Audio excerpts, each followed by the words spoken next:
मेरा नाम मनीषा नकवी है और ये 13वीं किस्त है द लिटिल बुक कंपनी की पॉडकास्ट की। आज मुझे बहुत खुशी हो रही है इसलिए कि मैं गुफ्तगू कर रही हूँ गगन शाहिद से, जो झेलम में बुक कॉर्नर शोरूम चलाते हैं और उसके मालिक भी हैं। और मैं सबसे पहले तो आपका को वेलकम करना चाह रही हूँ शाहिद साहब। बहुत शुक्रिया मुनज़्ज़र साहिबा। बड़ी खुशी हुई आज आपसे गपशप करके। मुझे भी बहुत खुशी हो रही है। और मैं पहला जो आपसे सवाल पूछना चाह रही हूँ गुफ्तगू शुरू करने के लिए, कि आप जरा, आपने मुझे तो बताया था लेकिन फिर से बताइए कि झेलम में बुक कॉर्नर पब्लिशिंग और बुक कॉर्नर शोरूम में क्या फर्क है। जी मुनज़्ज़र साहिबा, बेसिकली पब्लिशिंग हाउस का नाम तो है बुक कॉर्नर, और जो हमारा बुक्स का जो डिस्प्ले का जो सेटअप है, जो हमारी शॉप है, वो बुक कॉर्नर शोरूम कहलाती है, जहाँ पर तमाम किताबें हमारी डिस्प्ले होती हैं और उसमें दीगर पब्लिशर्स की भी किताबें डिस्प्ले होती हैं। और बुक कॉर्नर एक ऑनलाइन बुक स्टोर भी है। हम किताबें लोगों को उनके डोर स्टेप पे पहुंचाते हैं होम डिलीवरी के जरिए। और पब्लिशिंग हाउस जो है ना, वो उसका नाम बुक कॉर्नर है। और बहुत सारे लोग, क्योंकि झेलम सिटी में बेस करता है दारा, तो साथ में बुक कॉर्नर झेलम बोलते हैं पूरा। तो अच्छा। ये बस फर्क है, यानी बेसिकली तो तीनों एक ही हैं। जी जी बिल्कुल। और आप मुझे बता रहे थे कि आपके वालिद साहब ने बुक कॉर्नर को शुरू किया था 1973 में। जी बिल्कुल। पिछले साल हमारे दायरे को पूरे 50 साल भी मुकम्मल हुए, और हमने वो सेलिब्रेट भी किया उसको, अपने 50 ईयर्स को। ये एक बड़ा लंबा जर्नी है।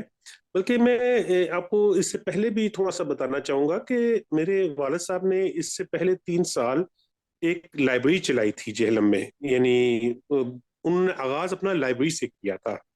यानी वो बनी थी 1970 में, और 72 तक जो है ना वो लाइब्रेरी रही थी। 3 साल तो मेरे वाले साहब ने लाइब्रेरी भी चलाई। फिर 73 में फिर बुक कॉर्नर बना था।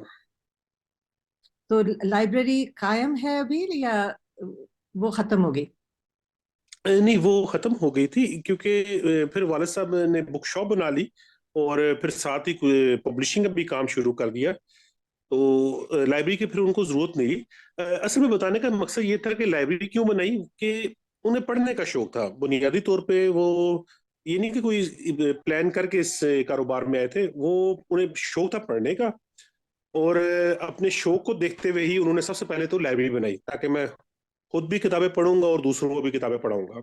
जी बिल्कुल। आपके ख्याल में किताबों की दुकान या पब्लिशिंग में आने के लिए जरूरी है कि आपको खुद भी किताबों से मोहब्बत हो। जी बिल्कुल, मैं इसको बहुत ज़रूरी समझता हूँ कि ये कारोबार कह लें या ये पेशा इस नोयत का है कि इसमें आपका किताब से इंटरेस्ट ज़रूरी है। अगर आपका आपकी किताब से दोस्ती नहीं है, दिलचस्पी नहीं है, तो आप इस फील्ड में कामयाब नहीं हो सकते। क्योंकि मैं समझता हूँ ये हर बुक सेलर और पब्लिशर के लिए ज़रूरी है कि वो किताबों की मालूमात भी रखे, उसे मुसन्निफ़ीन की मालूमात होनी चाहिए, और उसको ये भी मालूमात होनी चाहिए कि लोग किस तरह की किताबें पढ़ रहे हैं आजकल। जी बिल्कुल बिल्कुल। और आपके जब आपके वालिद ने लाइब्रेरी शुरू की 1970 में, तो क्या झेलम में लोग बहुत थे जो लाइब्रेरी को इस्तेमाल कर रहे थे। मुनज़्ज़र साहब, बुनियादी तौर पे तो जेलम छोटा शहर है। अगर सिटी के एतबार से देखें तो ये बड़ा शहर नहीं है, तो इतने ज्यादा तो ज़ाहिर है उस टाइम भी रीडर्स नहीं थे। सच पूछे तो रीडर्स किसी भी जमाने में बहुत ज्यादा नहीं थे। तो उस जमाने में भी लोगों को किताबें महंगी लगती थी, तो ज्यादातर लोग ना लाइब्रेरी का रुख करते थे। यानी किताबें तो हर दौर में ही लोगों को जरा अपनी कुव्वत हरी से बाहर नजर आती रही हैं, तो तरजीहात में भी शामिल नहीं होती थी। तो क्या होता था कि बुक शॉप्स कम होती थी और लाइब्रेरीज ज्यादा होती थी। अब तो लाइब्रेरीज का ट्रेंड खत्म होता जा रहा है ना, ऐसा ऐसा। अब तो लोग या बुक शॉप पे डायरेक्ट जाते हैं या घर बैठे ऑनलाइन किताब मंगवा लेते हैं। जी अब खरीदने वाला कंसेप्ट ज्यादा हो गया। तो वो जमाना ऐसा था कि किताबें जो है ना, ज्यादातर जो लोग पढ़ते थे ना, वो यानी बोरो करके ही पढ़ते थे।